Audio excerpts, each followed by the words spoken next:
Ripping a lot of face frame material like this, it's kind of cumbersome pushing and pushing and pushing all these pieces through the table saw. So I thought I'd really like a power feeder on my table saw. Well, I never had a reason to really just buy a power feeder until I got a shaper. And I will flip it around here to show you the shaper that I got. Shapers are incredibly dangerous. When you fire this thing up, it is scary the amount of power they have, even at 1.5 horsepower. So you can see I've got a little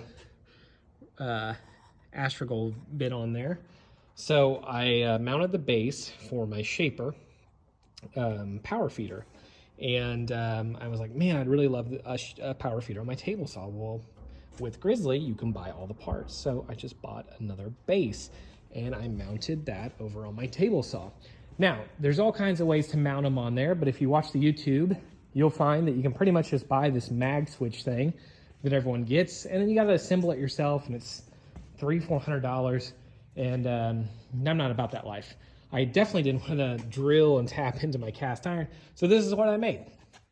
I got 2 pieces of 3/4 inch plywood that were scrap. I glued them together and screwed them so that they are now one piece. Then I've got some oak here that fits down inside my table saw right through there so that the saw can't turn. I had to mill this down to about 5/8, no big deal.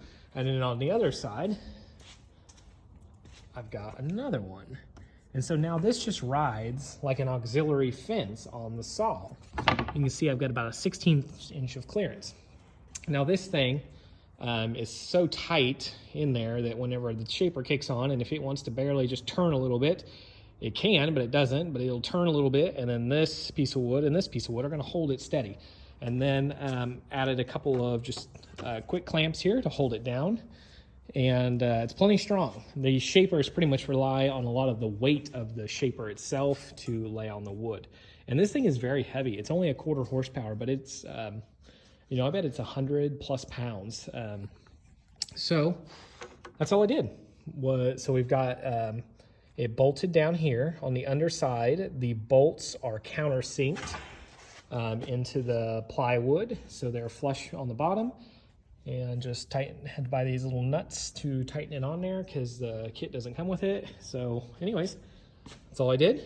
And then now I've got my shaper set here. I just set my width and kick it on just like that and send it in.